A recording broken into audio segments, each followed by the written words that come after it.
ठीक है, तो अभी हम लोग रेस्पिरेटरी सिस्टम के बारे में स्टार्ट करेंगे।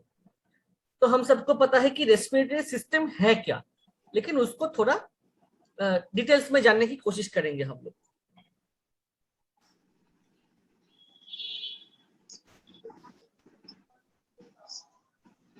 तो सबसे पहला जो पार्ट है वो है what is respiration, definition of respiration. Respiration में हम लोग क्या करते हैं, सांस अंदर लेते हैं ब्रीथ इन, और सांस बाहर छोड़ते हैं ब्रीथ आउट। यही दो काम करते हैं हम लोग, एटलीस्ट दिखाई यही पड़ता है हमें। लेकिन सवाल यह है क्या यही रेस्पिरेशन है, या फिर रेस्पिरेशन सिर्फ ब्रीदिंग इन और ब्रीदिंग आउट पढ़ने से ही हो जाएगा? कोई बताइए। नो सर, ये तो कॉल ब्रीथिंग है, it is not respiration. Respiration में तो सेल लेवल तक पहुंचना पड़ेगा। Long cycle whenever we consume air, तो उसमें केवल ऑक्सीजन नहीं जाता है, और भी बाकी सारी गैसेस होती है इन द एटमॉस्फेयर। वो हम इनहेल करते हैं, और उसमें से ऑक्सीजन जो होता है वो ब्लड का हमारा जो हीम एचपी जो होता है वो उसको ले लेता है, और फिर हमारे जो सेल्स के जो जहाँ पे जरूरत होता है वो ऑक्सीजन वहां तक पहुंचाया जाता है। हमारी हर सेल के एक उसमें पहुंचाते, न्यूक्लियस में पहुंचाया जाता है उसको। अच्छा, तो यहाँ जब पे वो बाहर निकाल ऑक्सीजन रिलीज हो जाए, oxygen without oxygen carbon dioxide लेकर वो कैरी करता है एचबी, एंड देन फिर वो उसको रिलीज होता है बाहर। मतलब is the matter of not only exhale and inhale, ये पूरा एक साइकिल होता है सर, जिसको हम लोग योगा में भी कहते हैं ना, प्राण लेना एंड प्राण छोड़ना, लाइक दैट। तो CO2 बाहर निकालना एंड O2 लेना। अच्छा, तो यहाँ पे हम लोग कहते हैं कि सांस अंदर लेना सांस बाहर छोड़ना, रेस्पिरेशन हम लोग यही जानते हैं बेसिकली। लेकिन हमें जानना पड़ेगा कि रेस्पिरेशन दो लेवल पे होता है, दो जगह पे हम लोग रेस्पिरेशन पढ़ेंगे, एक फुल बॉडी और एक है सेलुलर लेवल पर, वो बाद में आएंगे। तो यहाँ पे अगर एग्जाम में पूछा जाए कि डेफिनेशन ऑफ रेस्पिरेशन क्या है, तो वहां पे कहेंगे कि एक्शन ऑफ ब्रीदिंग, सांस लेना सांस छोड़ना जो प्रोसेस है वो है रेस्पिरेशन। या फिर मेडिकल में कहेंगे कि सिंगल ब्रेथ, एक total process, inhale and exhale, ये टोटल मिला के होता है रेस्पिरेशन का, जो हम लोग जनरल डेफिनेशन बोलते हैं वो। लेकिन सिर्फ यही नहीं, हमारे बॉडी के अंदर में जो सेल्स है वहां पे भी रेस्पिरेशन होता है। मतलब जो ब्लड में ऑक्सीजन जाके घुल गया वो तो सेल के अंदर जाएगा, तो सेल के अंदर जो ऑक्सीजन गया और सेल से बाहर जो कार्बन डाइऑक्साइड आया वो भी रेस्पिरेशन है। उसे हम लोग सेलुलर रेस्पिरेशन कहते हैं, या फिर इंटरनल रेस्पिरेशन कहते हैं, अंदर वाला रेस्पिरेशन। और ये जो लंग्स के थ्रू हो रहा है इसे हम लोग कहते हैं, मतलब एक्सटर्नल रेस्पिरेशन हम लोग कह सकते हैं, या फिर इन जनरल।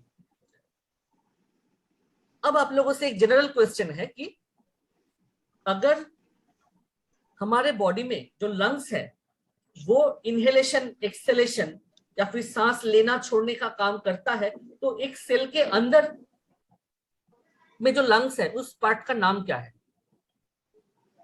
एक सेल के अंदर भी तो ये ऑक्सीजन अंदर ले रहा है, कार्बन डाइऑक्साइड छोड़ रहा है, तो उसके अंदर भी शायद लंग्स होगा।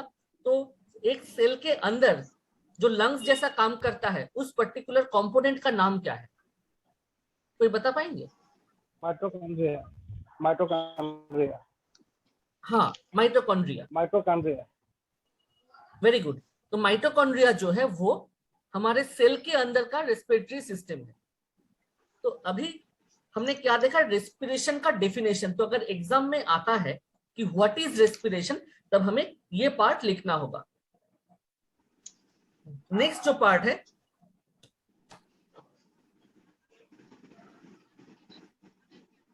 वो है रेस्पिरेटरी सिस्टम। अब रेस्पिरेशन क्या है वो हमने जान लिया, अब आते हैं रेस्पिरेटरी सिस्टम पे कि रेस्पिरेटरी सिस्टम क्या है। तो इसमें हम लोग देख सकते हैं एक पिक्चर दिया हुआ है जिसमें बहुत सारे ऑर्गन्स का नाम दिया हुआ है। तो रेस्पिरेटरी सिस्टम एक कलेक्शन ऑफ ऑर्गन्स है, बहुत सारे ऑर्गन्स का कलेक्शन है जिसका एक ही काम है, ऑक्सीजन को लेना और कार्बन डाइऑक्साइड को बाहर भेजना। तो जो भी ऑर्गन हमारे बॉडी में ये काम करता है वो सारे ऑर्गन्स रेस्पिरेटरी सिस्टम के अंडर में आ जाते हैं। अब कौन कौन सा ऑर्गन आएगा वो हम लोग थोड़ी देर बाद देखेंगे। तो यहाँ पे देखिए क्या लिखा हुआ है, the respiratory system is a network of organs. जैसा हमने अभी कहा, बहुत सारे ऑर्गन्स मिलाकर एक ग्रुप बना है जो कि एक पर्टिकुलर काम कर रहा है। यहाँ पर उसका मतलब काम क्या है, it helps you to breathe, मतलब सांस लेने में हेल्प करता है, मदद करता है। कौन कौन सा ऑर्गन उसमें इन्वॉल्व है, एक एयर पैसेज है उसमें, लंग्स है, ब्लड वेसल्स है, उसके साथ साथ कुछ कुछ मसल्स भी होते हैं वहां पर जो ये ब्रीदिंग इन ब्रीदिंग आउट का जो प्रोसेस है वो करने में मदद करता है। ठीक है, अब ये सारे ऑर्गन्स एक साथ काम करता है, एक दूसरे के साथ मिलकर काम करता है, तब जाके हमारा जो ब्रीदिंग प्रोसेस है वो प्रॉपरली हो पाता है। नेक्स्ट अगर आएंगे तो यही हम लोग बता रहे थे कि ये देखिए रेड वाला है ऑक्सीजन और ब्लू वाला है कार्बन डाइऑक्साइड। तो इंसान जब काम करता है या फिर नॉर्मली बैठा भी हुआ है तो बाहर से जो ऑक्सीजन है वो लंग्स के अंदर में एंट्री लेता है। ये हो गया आउटर रेस्पिरेशन जो हम लोग देख पाते हैं। उसके बाद क्या होगा, लंग्स से वो ब्लड स्ट्रीम के थ्रू पूरे बॉडी में जाएगा, तो वहां पे जो सेल्स है वो ऑक्सीजन लेगा, फिर वो कार्बन डाइऑक्साइड छोड़ेगा। तो ये हो गया मेरा सेलुलर रेस्पिरेशन का पार्ट, या फिर अंदरूनी रेस्पिरेशन, इंटरनल रेस्पिरेशन, जिसे यहाँ पे आप देख सकते हैं कि सेलुलर रेस्पिरेशन भी कहा गया है। और जो बाहर एक प्रोसेस है जो हम लोग दिखाई पड़ता है, सांस लेना छोड़ना, उसे हम लोग कहते हैं ब्रीदिंग। ठीक है, तो वहां पर भी हम लोग ऑक्सीजन लेते हैं, कार्बन डाइऑक्साइड छोड़ते हैं। ये पिक्चर क्लियर हुआ? है सर। Yes sir. हाँ, तो इसका इंपॉर्टेंस कहाँ पे है, जब हम लोग फेरमफॉस पढ़ेंगे, फेरमफॉस एक्ट करता है ब्रीदिंग में, और जो हमारा सेलुलर रेस्पिरेशन है वहां पे हमारा कैलीम्यूट काम करता है। जब बायोकेमिक मेडिसिन का मैकेनिज्म ऑफ एक्शन हम लोग पढ़ेंगे तब हम लोग वो स्टडी करेंगे, इसलिए ये डिस्टिंक्शन करना बहुत इंपॉर्टेंट है। फेरमफॉस का काम है ब्रीदिंग को रेगुलेट करना, ब्रीदिंग में काम आना, और हमारा जो कैलीम्यूट है वो हेल्प करता है हमारा ये सेलुलर रेस्पिरेशन में। ठीक है, अच्छा नेक्स्ट इसमें आते हैं कि रेस्पिरेटरी सिस्टम काम क्या करता है, what are the functions of respiratory system, जो कि फिजियोलॉजी का मेन पार्ट है। फंक्शन स्ट्रक्चर एनाटॉमी में मिलेगा।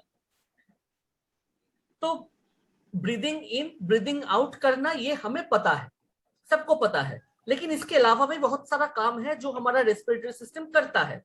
जैसे ये जो मैं अभी आप लोगों से बात कर रहा हूं, या फिर आप किसी और से बात कर रहे हैं, तो it allows us to talk. अगर हमारा जो ये ब्रीदिंग सिस्टम नहीं रहता, अगर वहां पे कोई प्रॉब्लम होता है तो हम लोग बात नहीं कर पाएंगे। उसके बाद क्या है, स्मेल। हम जो सांस लेते वक्त जो स्मेल मिलता है हमें, फेवरेट चीजों का जो स्मेल हमें आता है, तो स्मेल का जो प्रोसेस है वो कंट्रोल करता है हमारा रेस्पिरेटरी सिस्टम। अगर हमारा रेस्पिरेटरी सिस्टम अफेक्टेड रहा, जो कि आप कोविड के केस में देख पाते हैं या फिर कॉमन कोल्ड में देख पाते हैं, तो उस वक्त क्या होता है, हम लोग स्मेल नहीं मिलता हम लोगों को। तो वही कहा जा रहा है कि बात करने में मदद करता है, it helps us in talking and it helps us in recognising smell. ये पहला काम हुआ। दूसरा, जो एयर, जो सांस हम लोग ले रहे हैं, इसका मतलब सिर्फ गैस, मतलब टोटल जो बाहर का एयर है, एटमॉस्फेरिक एयर है, वो हमारे बॉडी के अंदर में जा रहा है। अब यहाँ पे एक चीज दिमाग में रखिए, हमारे बॉडी का एक इंटरनल टेम्परेचर होता है, मान लीजिए 37 डिग्री सेंटीग्रेड, एक इंटरनल टेम्परेचर हमारे बॉडी में है। अब बाहर का टेम्परेचर, मान लीजिए हम लोग अभी राजस्थान में है, बॉडी का टेम्परेचर और बाहर का टेम्परेचर में बहुत अंतर है। तो बाहर का जो गर्म हवा है वो अगर हमारे बॉडी के अंदर में डायरेक्टली चला जाएगा तो बॉडी में एक केओस बनेगा, बॉडी का जो नॉर्मल बैलेंस है, होम्योस्टेसिस है, वो डिस्टर्ब हो जाएगा, डिजीज हो सकता है।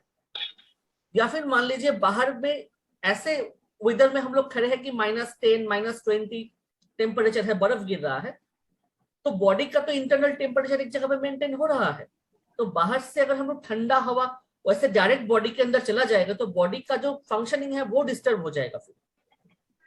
इसीलिए नेचर ने एक ऐसा प्रोसेस बनाया कि जब भी हम लोग सांस अंदर लेते हैं तो बाहर से जो एयर हमारे बॉडी के अंदर जा रहा है वो पहले बॉडी के हिसाब से कन्वर्ट होगा। तो अगर बाहर का एयर बॉडी के टेम्परेचर से ज्यादा ठंडा है तो नाक में सब जब पास होगा ना, हमारे यहाँ पे बहुत सारे साइनसेस होते हैं, मतलब खाली जगह होता है, एनाटॉमी में पढ़ाया जाएगा। तो इस एयर साइनसेस में वो हवा घुसता है जाकर, वहां पे जाके वो टेम्परेचर कंट्रोल में आता है, फिर हमारे बॉडी के अंदर पास ऑन होता है। तो इसीलिए यहाँ पे कहा गया है it warms air to match your body temperature. और सिर्फ यही नहीं, वो जो एयर बाहर से जा रहा है वहां का जो मॉइस्चर कंटेंट है, वाटर कंटेंट है, उसे भी रेगुलेट करता है। अगर ज्यादा ड्राई हुआ तो उसे ज्यादा वाटर कंटेंट ऐड करेगा, अगर मॉइस्चर ज्यादा हुआ तो उसे नॉर्मल जगह पे लाएगा। ये इंटरनल मैकेनिज्म बॉडी खुद से करता है, बॉडी कैपेबल है ये करने में, हमें पता नहीं चलता, वो खुद से करने लगता है। तो सेकेंड चीज जो हमने पढ़ा क्या है कि it warms air to match our body temperature. तीसरा क्या है, it delivers oxygen to the cells of our body. हमारे बॉडी में जितने भी सेल्स हैं, जहां पे भी है, सारे जगह पे ये ऑक्सीजन को डिलीवर करता है। उसके साथ क्या, जो भी कार्बन डाइऑक्साइड या फिर वेस्ट मटेरियल्स है उसको कैरी आउट करता है, लंग्स तक लेके आता है। और it protects our airways from harmful substances and irritants. जो एयरवेज है, ट्रैक्ट है हमारा रेस्पिरेटरी ट्रैक्ट, उसको भी प्रोटेक्शन देता है from any kind of damaging substances. तो ये क्लियर हुआ। तो हम लोग जनरली रेस्पिरेशन जब सोचते हैं तो हमारे दिमाग में आता है कि ब्रीदिंग इन और breathing out, inhale and exhale.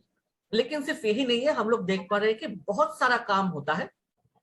कुछ कुछ काम का नाम हमने यहाँ पे मेंशन किया, ये भी हमारे रेस्पिरेटरी सिस्टम का फंक्शन है।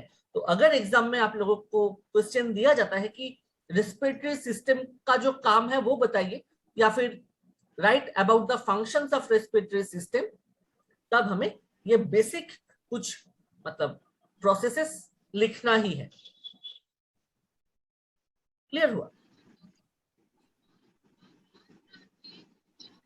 नेक्स्ट हम लोग आते हैं यहां पर, देखिए यहां पे जो पिक्चर दिया हुआ है, कुछ कुछ वर्ड आप लोग बाहर सुनेंगे कि upper respiratory tract infection, lower respiratory tract infection. तो कौन से पार्ट को हम लोग अपर रेस्पिरेटरी ट्रैक्ट कहेंगे, यूआरटी, और कौन कौन से पार्ट को लोअर रेस्पिरेटरी ट्रैक्ट कहेंगे? तो यहाँ पे आप लोग देख सकते हैं स्फेनोइडल साइनस, मतलब यहाँ पे स्फेनोइड बोन होता है, वहां पे छेद होता है, मतलब खाली स्पेस होता है, तो उसे हम लोग स्फेनोइडल साइनस कहते हैं। पिक्चर दिया हुआ है यहाँ पर। उसके बाद फ्रंटल साइनस यहाँ पे होता है। नेजल कैविटी, नाक के अंदर जो खाली एरिया है उसे नेजल कैविटी कहते हैं, या और फेरिंग्स, ये वाला, ये जो पार्ट है, ये चार स्फेनोइडल sinus, frontal sinus, nasal cavity और फेरिंग्स, यहां तक जो पार्ट है इसे कहते हैं अपर रेस्पिरेटरी ट्रैक्ट।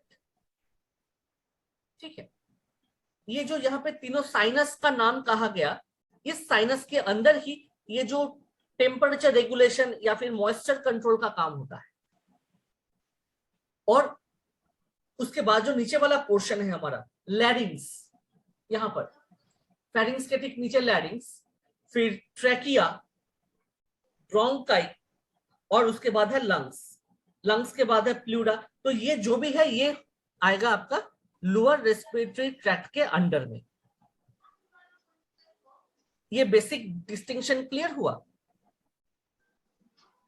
तो जब भी आप लोग पढ़ेंगे इस तरह से पढ़िएगा, फ्रंटल साइनस, स्फेनोइडल साइनस अंदर है, बाहर से जस्ट ऐसे दिखा सकते हैं हम लोग, नेजल कैविटी, फेरिंग्स, ये चार हो गया मेरा अपर रेस्पिरेटरी ट्रैक्ट।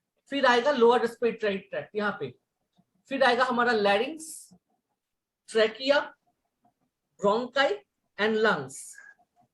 ठीक है, ये टोटल हो गया मेरा लोअर रेस्पिरेटरी ट्रैक्ट। जिस तरह से मैं दिखा रहा हूं एग्जैक्टली उसी तरह से घर में प्रैक्टिस कीजिए, दिमाग में बैठ जाएगा, नहीं तो कभी याद नहीं आएगा ये चीज। सर ये अल्वेओली नहीं इसमें मेंशन करेंगे? हाँ, ब्रोंकाई में तो है वो सब, हम लोग बाद में आ रहे हैं धीरे धीरे। सर ये मुझे इसका ये सबसे फर्स्ट वन जो साइनस है उसका वो नहीं समझ में आया, उसका लोकेशन कहाँ पे होगा? उसका लोकेशन पहले मैं फ्रंटल बोल रहा हूँ। ये जो एरिया है, ये जो दर्द होता है ना, कहीं भी आपको ठंडा लग जाता है तो यहाँ पे दर्द होता है आंख के बीचों बीच, ये दो जगह पे फ्रंटल साइनस यहाँ पर होता है। और स्फेनॉइड जो है वो आपका सर को इस तरह से काटना पड़ेगा। काट के जब ये जो हेड का जो खोपड़ी है इसको हटाएंगे तो वहां पे एक बटरफ्लाई जैसा बोन दिखेगा। वो बोन हमारे पूरा यहाँ से कान तक रहता है। मैं उस बोन का पिक्चर दिखा रहा हूं यहाँ पर। टेम्पोरल के आसपास होता है कहीं? हाँ, इसका मतलब स्कल का एनाटॉमी नहीं हुआ।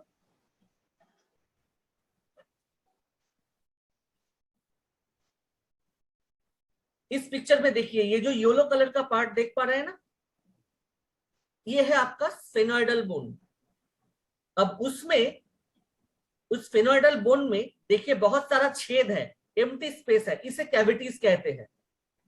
इसी कैविटीज में स्लाइड विजिबल है सबको? Yes sir. স্যার ভিজিবল আছে কিন্তু খুব ছোট দেখা যাচ্ছে, বোঝা যাচ্ছে না।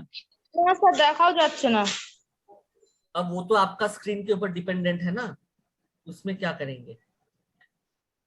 স্যার লার্জ করব, जूम करके জুম देख করব सकते हैं। স্যার? हाँ, आप लार्ज कीजिए ना आपके हिसाब से। जूम करके देख सकते हैं। हाँ, जिसका स्क्रीन जैसा है उस तरह से क्लिक कर लीजिए। अच्छा, एक चीज यहाँ पे देखिए, अभी दिखाई पड़ रहा है? হ্যাঁ স্যার। तो ये जो बोन है, ये जो बोन है यहाँ पर येलो वाला पार्ट, ये है आपका स्फेनॉइडल बोन। इस साइड से देखिए ये थोड़ा सा दिखाई पड़ेगा, इसलिए मैंने कहा यहाँ पर आपको नजर आएगा। मेरा मूवमेंट दिखाई पड़ रहा है आपको? मैं दिखा रहा हूं कहां पर? Yes sir. हाँ यस सर। हाँ, तो वही बोल रहा हूं। देखिए पिक्चर में लोकेशन भी वही का है, यहाँ पर है स्फेनॉइडल बोन।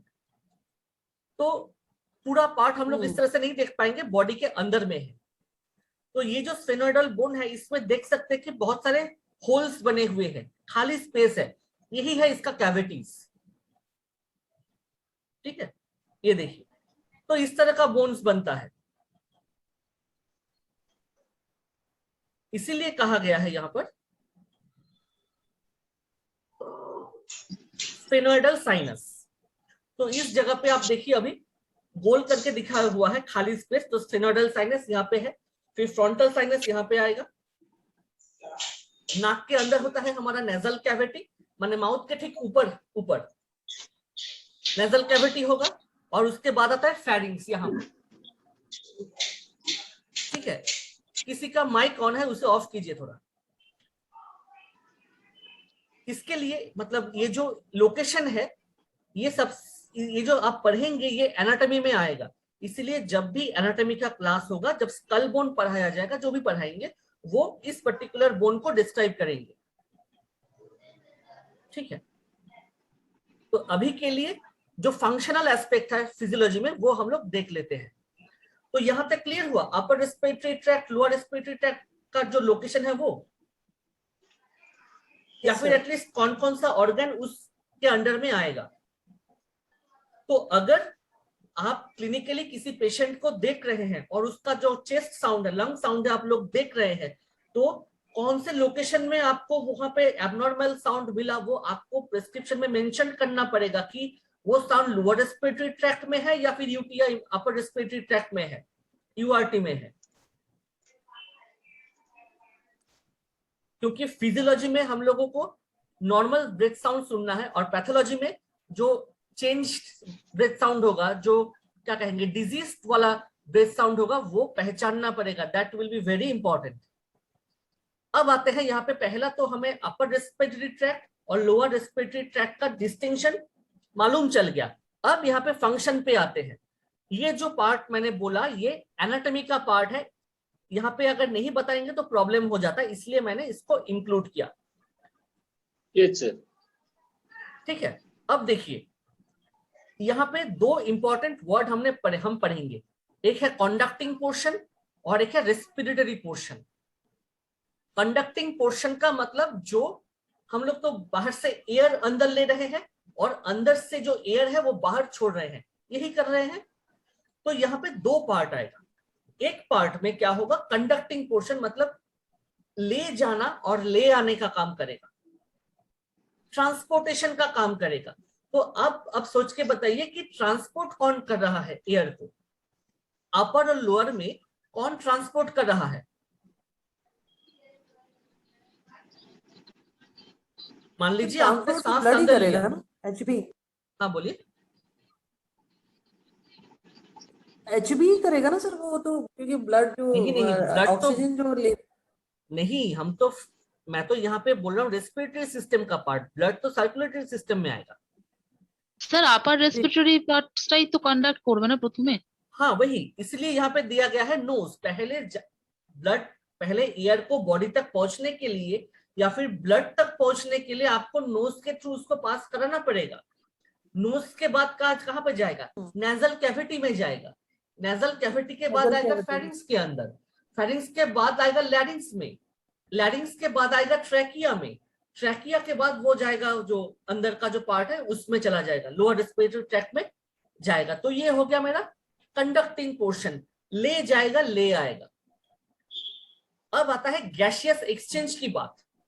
ब्लड के साथ जहां पे घुलेगा वो कौन सा जगह पे है, तो वो होता है आपका ब्रोंकियोल्स, एल्वियोली, एयर सैक्स। वहां पे आपका एक्चुअल जो एक्सचेंज होता है वहीं पे होगा। इसलिए मैंने डिस्टिंक्शन करके बताया कि ब्लड जो हमारा ब्रीदिंग प्रोसेस है, ब्रीदिंग प्रोसेस में कंडक्शन जो ऑक्सीजन और कार्बन डाइऑक्साइड को कैरी करेगा अंदर और बाहर, इस प्रोसेस को कहते हैं ट्रांसपोर्टेशन ऑफ एयर, जिसको हम लोग कहते हैं कंडक्शन। और इसी को कहेंगे कंडक्टिंग पोर्शन। जो पोर्शन हमारा कंडक्शन करता है उसे कंडक्टिंग पोर्शन कहेंगे। इसका मतलब है जो भी हमारा अपर रेस्पिरेटरी ट्रैक्ट वाला पार्ट है वो सारा कंडक्टिंग पोर्शन है। यूआरटी का काम ही है एयर को कंडक्ट करना, बाहर से अंदर ले आना और अंदर से बाहर ले जाना। और हमारा जो लोअर रेस्पिरेटरी ट्रैक्ट है उसका काम होता है respiratory portion, actual gas exchange करना। यहां तक क्लियर हुआ?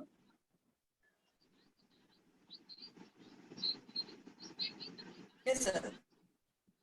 ठीक है, तो यहां से हमें क्या पता चला, अपर रेस्पिरेटरी ट्रैक्ट जो है वो एयर को अंदर ले जाने और एयर को बाहर ले जाने का काम करता है, ट्रांसपोर्टेशन का काम करता है, कंडक्शन करता है। इसीलिए अपर रेस्पिरेटरी ट्रैक्ट को हम लोग कंडक्टिंग पोर्शन कहते हैं। कौन कौन सा ऑर्गन आएगा, उस ऑर्गन का नाम यहाँ पे दिया हुआ है, nose, nasal cavity, pharynx, larynx, trachea, airways. और रेस्पिरेटरी पोर्शन जो है वो आएगा जहां पे एक्चुअल गैस का एक्सचेंज होता है ब्लड के साथ, तो वो आएगा respiratory bronchioles, alveolar ducts, alveoli. इसी चीज को अब थोड़ा सा डिटेल्स में देखते हैं। ये पिक्चर देखिए, तो यहां से ये जो एरिया है यहां से लेके नीचे तक ये टोटल गया मेरा कंडक्टिंग पोर्शन। और एकदम किसी का साउंड ऑन है, वो आपका साउंड ऑफ कीजिए प्लीज।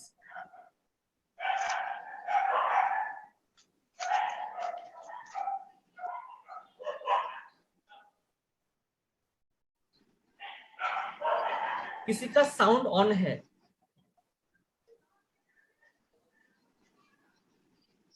अच्छा, तो एकदम ये जो नीचे वाला पोर्शन देख पा रहे हैं जहां पे राउंड करके दिखाया गया, वो होता है आपका रेस्पिरेटरी पोर्शन। कहां पे? ये एल्वियोलाई, रेस्पिरेटरी ब्रोंकियोल।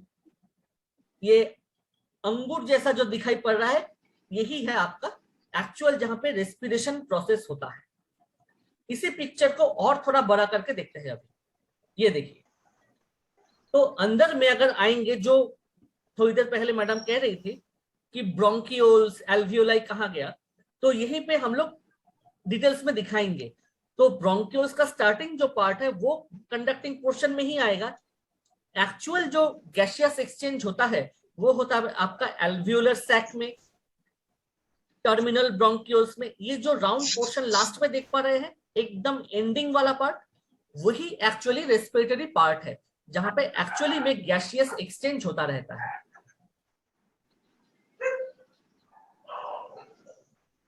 ठीक है सुकेश जी, आप अपना ना थोड़ा माइक ऑफ रखिए। স্যার মাইক অফ করতে পারছি না স্যার, সে খুঁজে পাচ্ছি না কোথায়। ठीक है, वो बोलिए, मैं ऑफ कर देता हूँ फिर आपको। হ্যাঁ আপনি অফ করে দিন স্যার।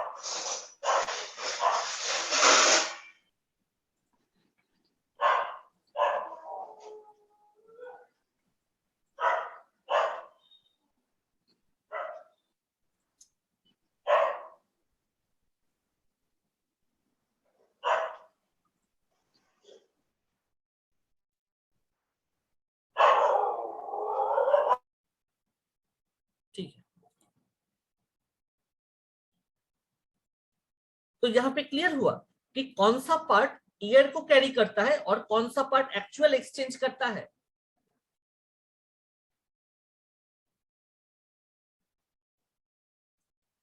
है सर, क्लियर हुआ।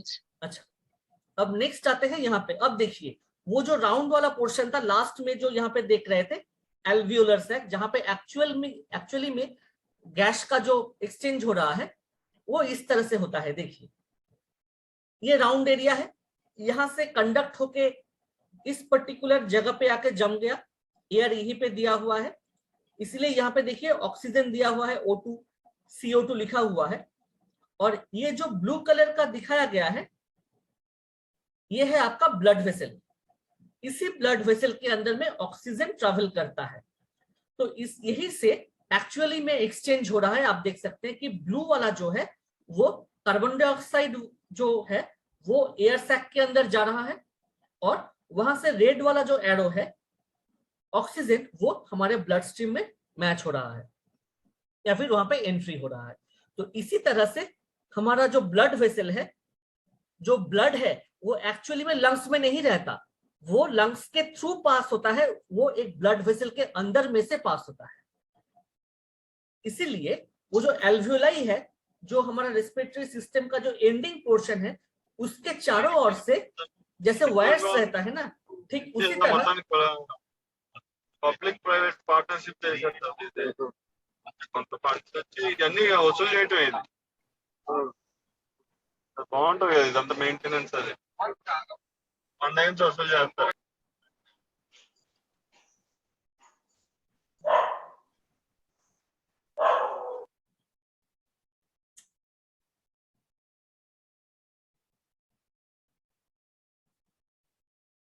अच्छा ఎప్పుడు ఎక్కినా ओफो,